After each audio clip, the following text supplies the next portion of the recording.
तो फाइनली ढूंढ ही लिया आपने। हाँ, मुझे उम्मीद थी आप ढूंढ लोगे। आज की इस वीडियो के अंदर मैं आपको बताने वाला हूं क्लास 10 एनसीईआरटी चैप्टर नंबर 2, जिसका नाम है sectors of the Indian economy.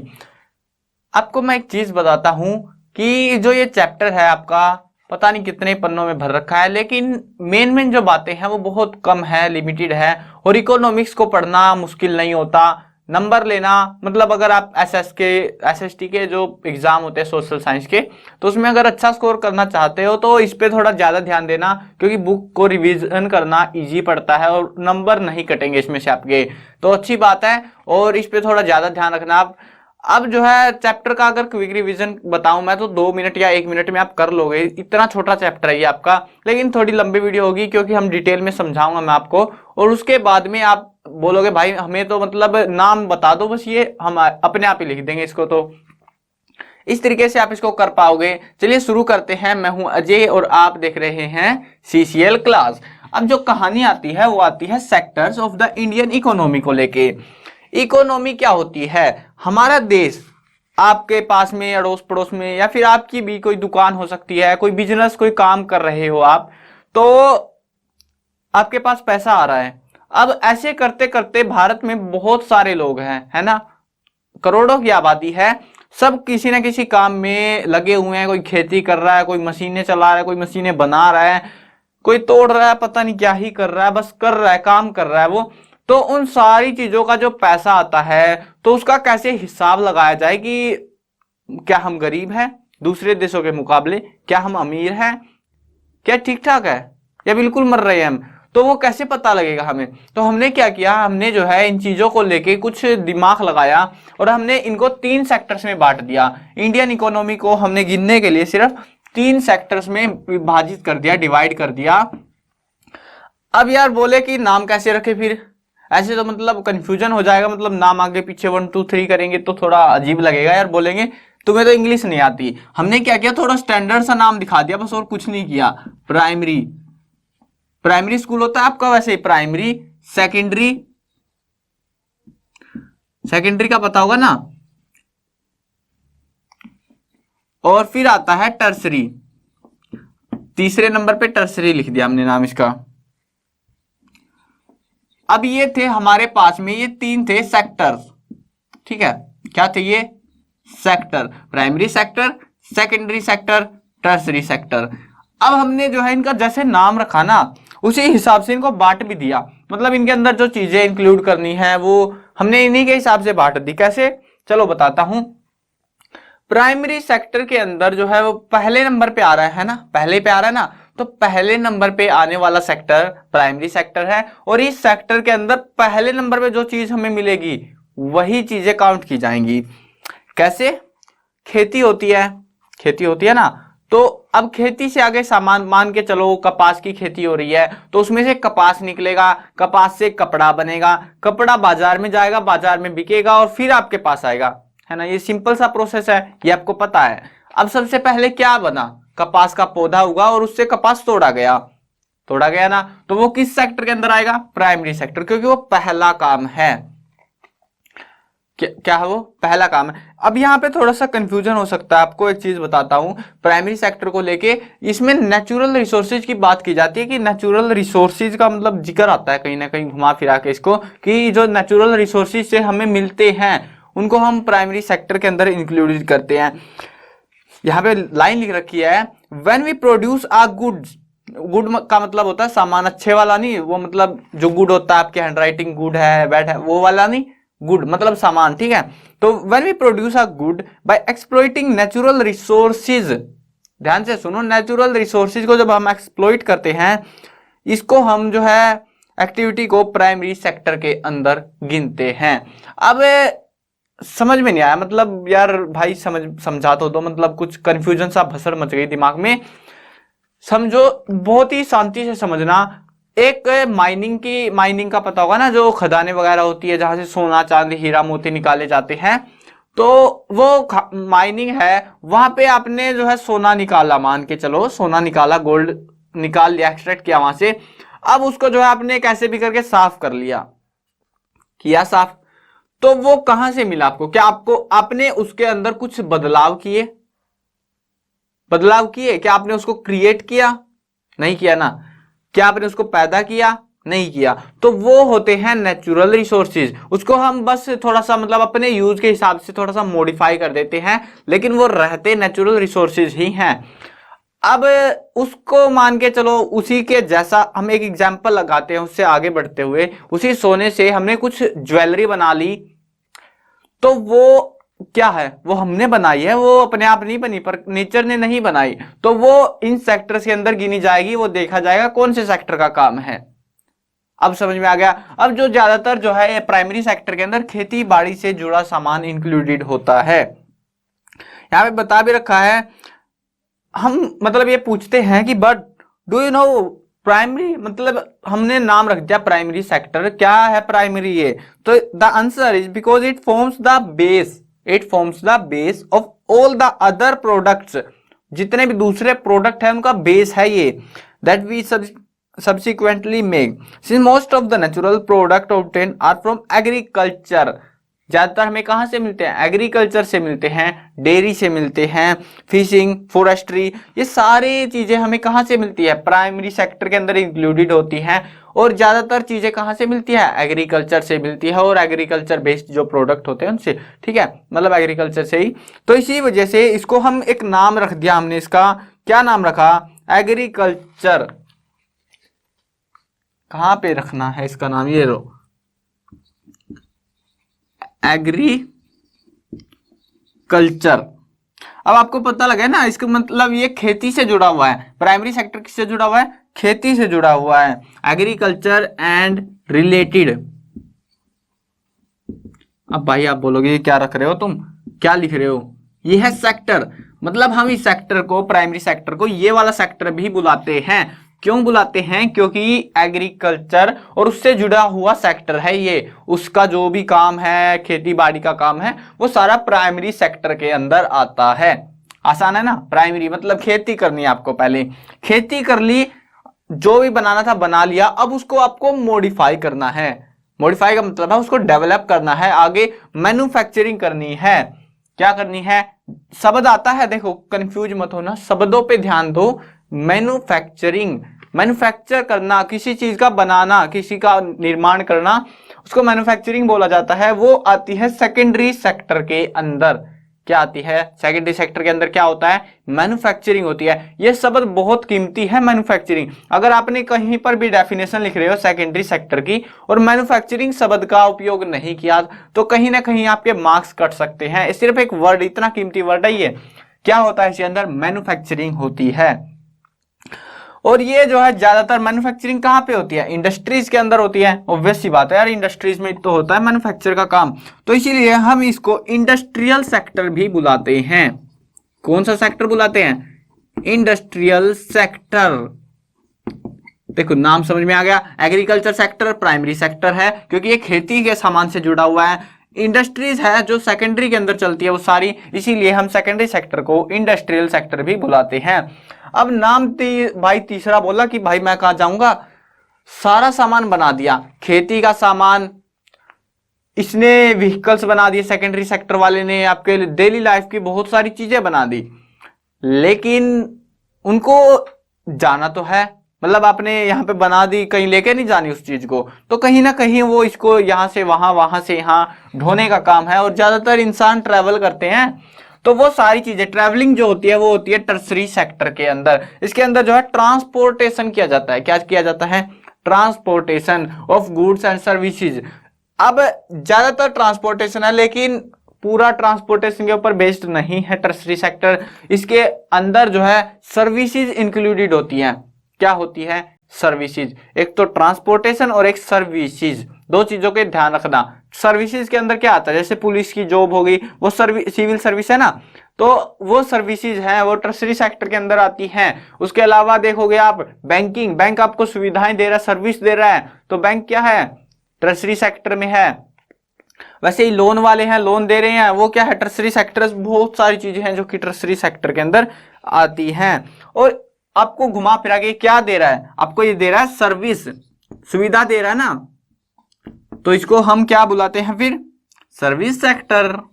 Easy है ना नाम रखना, नाम याद रखना कितना डिफिकल्ट है। प्राइमरी सेक्टर एग्रीकल्चर से जुड़ा हुआ, इसलिए हम एग्रीकल्चर एंड रिलेटेड सेक्टर बुलाते हैं, मतलब रिलेटेड मतलब एग्रीकल्चर अकेला नहीं है। सेकेंडरी सेक्टर में मैन्युफैक्चरिंग होता है, मैन्युफैक्चरिंग होती है इंडस्ट्रीज में, तो इसीलिए हम इसको इंडस्ट्रियल सेक्टर बुलाते हैं।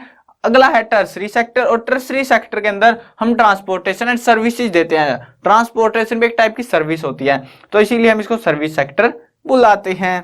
था ना आसान बहुत ज्यादा। अब मोस्ट ऑफ द जो टॉपिक था डिटेल्ड में जो कराना था आपको, वो आपका कंप्लीट हो गया है, लेकिन थोड़ा सा बचा हुआ है, मतलब मोटा मोटा सा जो होता है ना, थोड़ी बहुत इधर उधर की जानकारी भी इन्होंने दे रखी है, वो बतानी है। लेकिन जो मेन हाईलाइटेड जो पोर्शन है चैप्टर का वो ये है, और क्वेश्चन जब आता है वो इसी में से पूछा जाता है ज्यादातर। अब देखते हैं, यहाँ पे आ रहा है comparison of these three sectors. ये तीन जो सेक्टर हैं, primary secondary and tertiary sector, इनका कंपैरिजन करना है हमको। कौन सा कितने लायक है, कौन सा कितना नालायक है, किसमें फायदा है, किसमें घाटा है, किसमें ज्यादा पैसा लगाएं, किसमें नहीं लगाएं, सारी चीजें देखनी है हमको। इकोनॉमी जो चलानी है हमको। अब हमने जाना कि जो लोग हैं वो सबसे ज्यादा प्राइमरी सेक्टर के अंदर लगे हुए हैं। इंडिया की जो पॉपुलेशन है वो सबसे ज्यादा कहाँ काम कर रही है, प्राइमरी सेक्टर के अंदर। आप बुक वालों की भाई मैं नहीं सुनने वाला, आप बोलोगे भाई बुक की तो मतलब बताया ही नहीं तुमने, डाटा वाटा पता नहीं क्या क्या। बुक 2003 का डाटा प्रोवाइड कर रही है, और अब चल रहा है 2020, शायद आप 1-2 साल के बाद भी देखो वीडियो को, कोई दिक्कत नहीं है, बाद में देखो, डाटा बदलता नहीं है, वो उस साल के हिसाब से होता है। लेकिन इस साल का डाटा मतलब हर साल बदलता रहता है ये चीजें, लेकिन एवरेजली मैं आपको बताता हूं जो ट्रेंड चल रहा है। प्राइमरी सेक्टर के अंदर सबसे ज्यादा लोग इंक्लूडेड है, यानी कि एग्रीकल्चर से और उससे रिलेटेड जो वर्क्स हैं उनमें सबसे ज्यादा लोग लगे हुए हैं। इनकम जो है ठीक ठाक है, काम चल रहा है। सेकेंडरी सेक्टर के अंदर बहुत कम लोग हैं, और इनकम जो है एग्रीकल्चर वाले प्राइमरी सेक्टर के बराबर है। टर्सरी सेक्टर के अंदर लोग कम हैं और प्रॉफिट ज्यादा है। क्या है, प्रॉफिट ज्यादा है। अब यहां पे पंगा हुआ कि यार मतलब फिर ऐसे कैसे हिसाब लगाया जाए, यहां पे तो पब्लिक लगी पड़ी है, यहां पे तो थोड़े से आदमी है, फिर मतलब क्या करें, कैसे हिसाब लगाएं। तो हमने सोचा मतलब इनकी जो खेती है उसका कितना पैसा आएगा इनके पास में, इन्होंने जो डायमंड तैयार किया, कुछ भी तैयार किया, उसका कितना पैसा आएगा इनके पास कितना पैसा आएगा, तो वो देखेंगे ना हम सारी चीजें। उसके हिसाब से हमें फिर नया तरीका मिला कि हाँ ऐसे करोगे तो पता लग जाएगा किस वाले में ज्यादा पैसा है, काम करने में फायदा है। अब चलो ये भी बात सही रही यार, सारी चीजें हमने ये भी पढ़ ली कि हाँ ठीक है ये भी बात ठीक है। और इनका ग्राफ हमें बताया, इन्होंने 1973 और 2003 का कंपैरिजन भी बता रखा है, जिसके अंदर जो है सबसे ज्यादा जो लोग हैं वो प्राइमरी सेक्टर में काम कर रहे थे 2003 में। पहले जो है बराबर सा था, क्योंकि ज्यादातर व्हीकल्स नहीं थे, मेन पंगा था व्हीकल्स का, ट्रांसपोर्टेशन सेक्टर ज्यादा उभरा नहीं था, जिसके चलते जो है ट्रैक्टर मशीनें वगैरह मशीनरी नहीं आई थी, तो पिछड़ा हुआ था, बराबर से ही चल रहे थे सारे। लेकिन जैसे ही मशीन आई तो प्राइमरी सेक्टर ज्यादा बूम कर गया, बूस्ट हो गया। अब जो है प्राइमरी सेक्टर तो सही चल रहा था, लेकिन समय बीतने के साथ साथ हालात खस्ता हो गए और माल सस्ता हो गया। ये सेकेंडरी वाले बनाने लगे, प्राइमरी वाले खरीदने लगे, लेकिन भेजने की सबसे बड़ी दिक्कत थी वो थी टर्सरी सेक्टर का काम, और टर्सरी सेक्टर वाले सबसे ज्यादा प्रॉफिट में चले गए, इनके पास सबसे ज्यादा मतलब रिवेन्यू बनने लगा, इनकी कमाई जो है इन दोनों सेक्टर से ज्यादा हो गई। तो अब हमने क्या किया, हम बात कर रहे थे यार क्या कहां से कहां पहुंच गए हम, और हम बात कर रहे हैं इकोनॉमी को लेके। इकोनॉमी क्या होती है, इकोनॉमी होती है देश की इनकम। हमने 3 सेक्टर पढ़े, प्राइमरी सेकेंडरी टर्सरी, और तीनों सेक्टर में अलग अलग इनकम, तीनों की एवरेज इनकम मिला के जितनी भी इनकम बन रही है टोटल, तो वो जो इनकम है वो होती है इकोनॉमी, जिसको हम बोलते हैं जीडीपी। क्या बोलते हैं, जीडीपी। इसकी फुल फॉर्म पूछी जाती है कभी कभी एमसीक्यू या 1 मार्क्स में, ग्रोस डोमेस्टिक प्रोडक्ट। तो जो है final, the value of final goods and services produced in each sector during a particular year is the total production of the sector for that year, तो वो होती है GDP आपकी। और ये जो है कंट्री वाइज, अब जीडीपी को देखते हुए, मद्देनजर रखते हुए पता लगता है हमको कि कौन सा देश किस हालात में है। अगर किसी देश की जीडीपी नीचे है, अभी फिलहाल जो है, पता नहीं आप कब देखोगे, मैंने बताया अभी देखोगे या बाद में, आपको याद होगा 20 का सीन मार्च का लॉकडाउन लग गया, जीडीपी सारे देशों के नीचे आ गई। जिसने लॉकडाउन नहीं लगाया जीडीपी उसकी रही, लेकिन लोग मर गए। हालात कहीं ना कहीं बदतर थे, और इसी जीडीपी का पंगा था सारा कि जीडीपी यार गिरनी नहीं चाहिए, बस चाहे कुछ भी हो जाए जीडीपी नीचे नहीं आनी चाहिए। होता क्या है, अगर आपकी जीडीपी, आपके देश की जीडीपी नीचे आ जाती है तो आपका देश गरीब हो जाता है, पैसा कम हो जाता है देश के पास में। आप बोलो भाई पैसा जाता कहाँ है फिर, तो पैसे का मेरे को भी नहीं पता जाता कहाँ है, लेकिन पैसा कम हो जाता है देश में। मतलब कि जो सामान है खरीद बिक्री वो कम हो जाती है, टोटल जो ट्रांसपोर्टेशन है इधर से उधर सामान बनना, मैन्युफैक्चरिंग सब स्लो हो जाती है, कम हो जाती है। और जिससे डेवलपमेंट को मेजर किया जाता है, डेवलपमेंट जो है कम मानी जाती है कि कंट्री जो है पिछड़ी हुई है।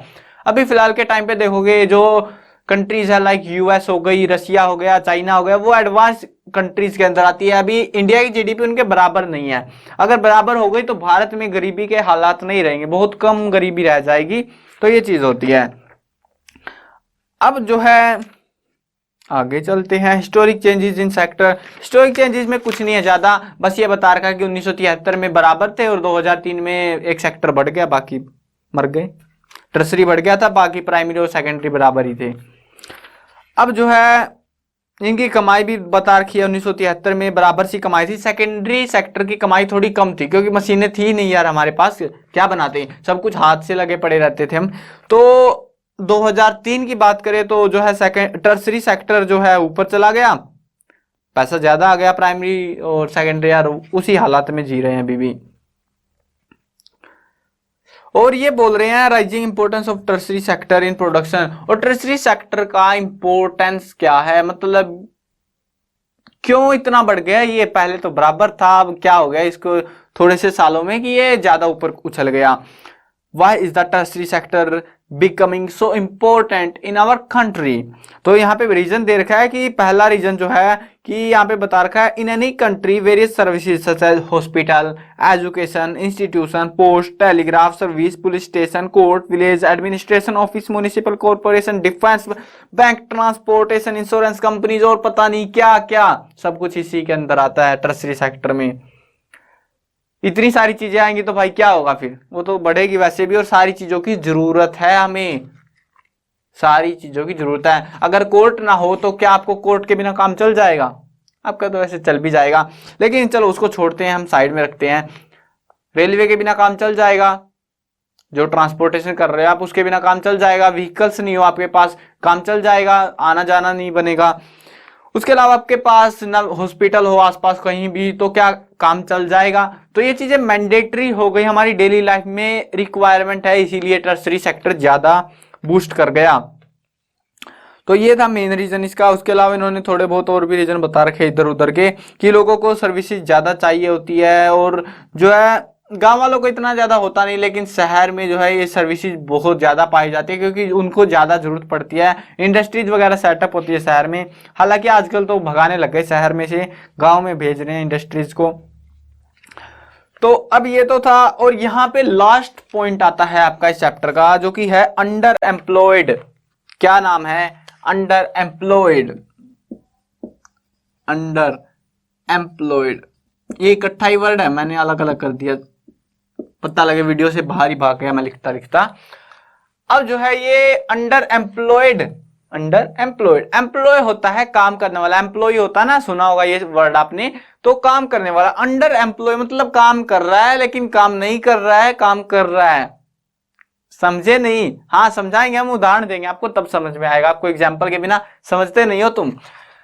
एक एग्जाम्पल देता हूं आपको कि कोई एक मतलब फील्ड है या फार्म है, मतलब खेत है कोई, तो उसके अंदर 5 जो है मतलब 5 इंसान काम कर रहे हैं, मेल फीमेल जो भी है काम कर रहे हैं, 5 इंसान, 5 मेंबर है फैमिली के ही, वो 5 मेंबर काम कर रहे हैं वहां पे। उसमें से उस परिवार में से 3 जो लड़के थे, मतलब माता पिता और 3 लड़के हैं उनके, ये मान के चलो आप। तो जो 3 लड़के हैं उनकी जॉब लग गई, वो चले गए जॉब पे। तो उसके बाद में जो वो फार्म था, फील्ड था जहां पे वो काम करते थे पहले, अब उस जो फार्म था उसका प्रोडक्शन, उस फार्म का प्रोडक्शन पे कोई असर नहीं आया। तो इससे हमें यह पता चला कि जो 3 लड़के जो वहां पे काम कर रहे थे, जो बेटे थे उनके, तो वो जो 3 बेटे थे वो वहां पर काम ना भी करते तो भी उसके प्रोडक्शन पे कुछ फर्क नहीं था। तो वो जो तीनों थे वो अंडर एम्प्लॉयड थे, यानी कि वो काम कर रहे थे लेकिन काम नहीं कर रहे थे। समझ गए ना अब? तो अब ये सीन क्या है, इसकी एक पार्टिकुलर हमने एक वर्ड मतलब डिस्क्राइब कर दिया इस चीज को, जिसको हम बोलते हैं डिसग्विज्ड अनएम्प्लॉयमेंट। क्या बुलाते हैं हम इसको? डिसग्विज्ड। ये पूछी जाती है 2 नंबर में, पूछी जाती है कई बार, डिसग्विज्ड अनएम्प्लॉयमेंट। ये अंडर एम्प्लॉयमेंट था, ये अनएम्प्लॉयमेंट है। डिफाइन करूंगा अभी, रुको। अनएम्प्लॉयमेंट,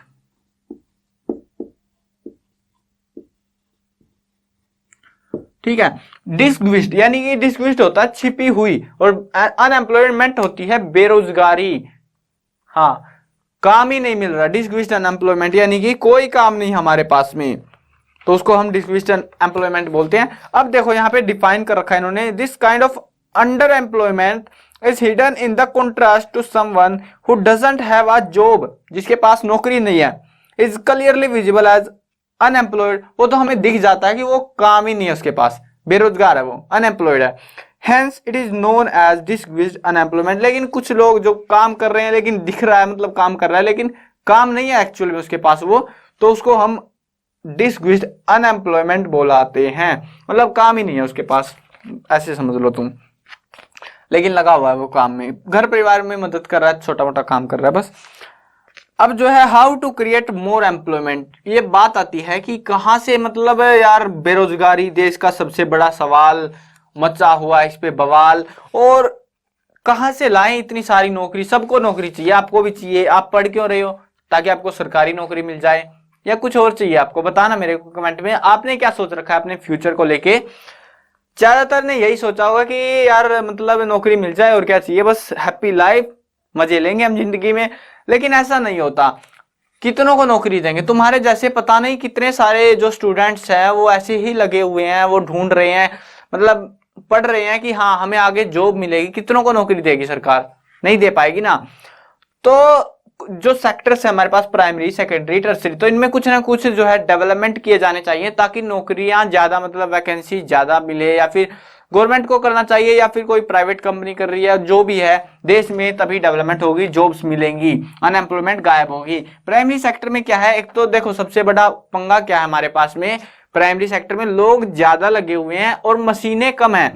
अब देखो मशीनें हैं, मशीनें आ गई तो फिर और लोग खाली हो जाएंगे उधर से, तो वो लोग जाएंगे कहां? वो अनएम्प्लॉयड हो जाएंगे। तो उससे बचने के लिए हमें क्या करना होगा, जो सेकेंडरी सेक्टर है उसके अंदर जो है इंडस्ट्रीज आती है, मैन्युफैक्चरिंग का काम होता है, उसको सेटअप करना होगा, इंडस्ट्रीज को डेवलप करना होगा, ताकि वहां पे ज्यादा वर्कर्स, और इंडस्ट्री काफी ज्यादा अमाउंट में वर्कर्स को जो है सहन कर सकती है। और लास्ट आता है टर्सरी सेक्टर, इसके अंदर काफी, मतलब अभी भी, मतलब ऐसा मान के चलो कि 100 लोगों की जरूरत है और लगे सिर्फ 10 हुए हैं, ऐसा काम है टर्सरी सेक्टर में, और यहाँ पे भी आप काम कर सकते हो। तो ये कुछ मतलब इन्होंने एडवाइस दी थी बुक वालों ने, और मैंने आपको बक दी है बस, और कुछ नहीं था इसमें। अब आगे देखते हैं, एक आता है नरेगा, एक छोटा सा जिक्र है बस नरेगा का, लास्ट पॉइंट है आपका ये, शायद से थोड़ा बहुत और होगा। नरेगा, नरेगा, NREGA, ये 2005 में आया था। कब आया था? 2005 में। और नरेगा का मतलब क्या होता है? National rural employment guarantee act. एक होती है वारंटी, एक होती है गारंटी।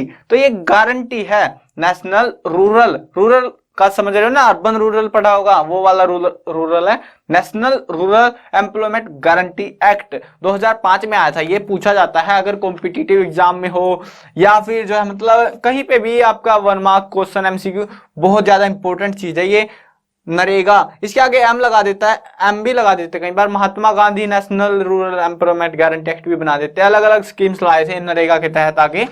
तो मेन है नरेगा, 2005 में आया था। तो इसके अंदर क्या है, इसके अंदर जो है गवर्नमेंट गांव वाले लोगों को 100 दिन के लिए, 365 दिन होते हैं ना साल के, तो उनमें से 100 दिनों के लिए नौकरी देगी सरकार, मतलब भाड़े पे रखेगी तुमको, और थोड़ा बहुत वेतन वेतन जो भी देना उसको दे देगी। तो ये था मतलब 100 डेज की गारंटीड एम्प्लॉयमेंट देगी तुमको, अगर आप इसके अंदर इंक्लूडेड हैं। ये शायद जो है मतलब लोअर कास्ट के जो बीपीएल शायद उनके लिए आया था कुछ स्कीम, मैंने इतनी ज्यादा डिटेल में इसके नहीं पढ़ा, बट हाँ ये 100 दिन की नौकरी देता है, ये पता होना चाहिए आपको।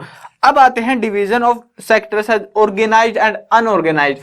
हमने जो है ना ये चीजें तो जान ली, ये सारी बकवास जान ली, लेकिन हमें पता चला कि सेक्टर्स दो तरीके के होते हैं, एक होते हैं ऑर्गेनाइज्ड, एक होते हैं अनऑर्गेनाइज्ड। अब मैं आपको इससे सवाल पूछता हूं, थोड़ी देर में बताना कि क्या आप कौन से सेक्टर में जाना चाहोगे।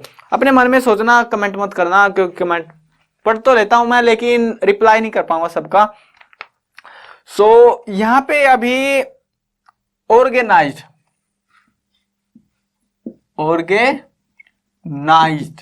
ये ऑर्गेनाइज्ड क्या चीज है, और एक होती है अनऑर्गेनाइज्ड। अब ये दोनों में जो है फर्क क्या है, ऑर्गेनाइज्ड और अनऑर्गेनाइज्ड छोटी छोटी चीजें हैं, बहुत ज्यादा मतलब सेंसिटिव चीजें हैं समझने के लिए। दो एग्जांपल देता हूं। आपके पड़ोस में या फिर आपकी फैमिली में कोई जॉब करता है, गवर्नमेंट जॉब या फिर प्राइवेट जॉब। अब जो है उसको संडे की छुट्टी मिलती है, हर टाइप की होती है अलग अलग, जैसे टीचर्स की मान के चलो, टीचर लगा हुआ है कोई, तो उसकी क्या होती है, उसके साथ मतलब सुबह जाना 8 बजे, दोपहर मतलब दोपहर के बाद 2-3 बजे 4 बजे तक आ जाना है घर पे।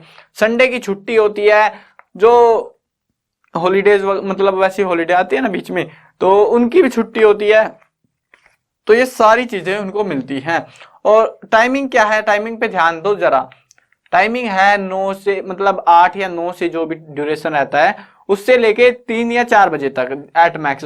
और कुछ एक में मतलब जॉब्स होती है 5 साढ़े 5 बजे तक, तो उसको हम बोलते हैं ऑर्गेनाइज्ड सेक्टर। क्या बोलते हैं, ऑर्गेनाइज्ड, मतलब फिक्स है सब कुछ, सैलरी मिलेगी इतनी मिलेगी, फिक्स है।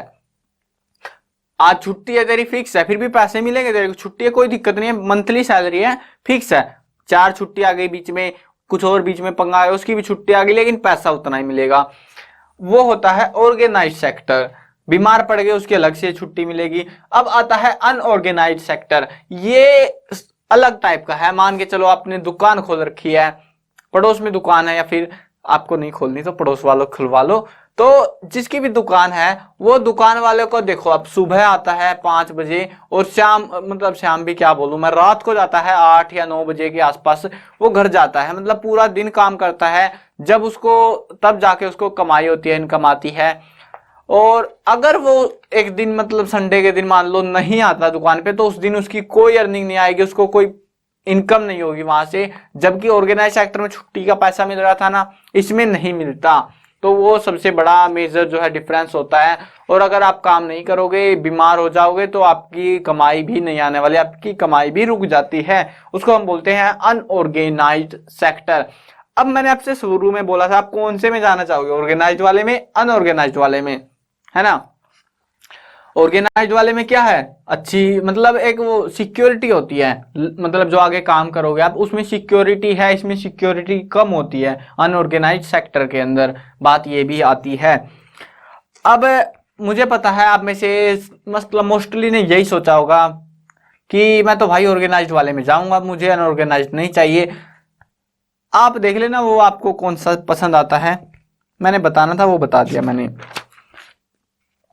अब आता है यहाँ पे how to protect workers in the unorganise sector, उनको कैसे बचाया जाए। जो अनऑर्गेनाइज सेक्टर है उसमें जो लोग काम कर रहे हैं, बीमार पड़ गए कुछ भी, तो गवर्नमेंट बहुत सारी स्कीम्स भी लेके आती है। मान के चलो फार्मर है कोई, या फिर कुछ मतलब फील्ड में काम कर रहा है, कोई दूसरा बिजनेस कर रहा है, तो उसमें गवर्नमेंट स्कीम्स लाती रहती है कि हाँ ये करोगे तो तुम्हें मतलब लॉस होने पर, मान को चलो बाढ़ आ गई, फ्लड के या फिर कोई भी डिजास्टर हो जाता है, उसमें सब्सिडी वगैरह देती है, स्कीम्स लेकर आती है अलग अलग।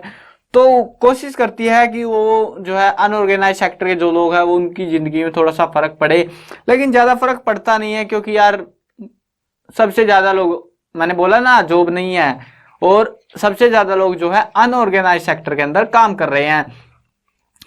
अब ये सेक्टर में यार कैसे ही संभाला जाएगा। तो इनको बचाने के लिए क्या करना होगा, हमें जो है इनको ऑर्गेनाइज्ड सेक्टर में लाना पड़ेगा या फिर इनके सेक्टर को ऑर्गेनाइज सेक्टर करना पड़ेगा। तो ये सारी चीजें हमें करनी पड़ेंगी ताकि हम जो है मतलब इनको अच्छे से मेंटेन हेल्दी लाइफ इनकी जी पाए।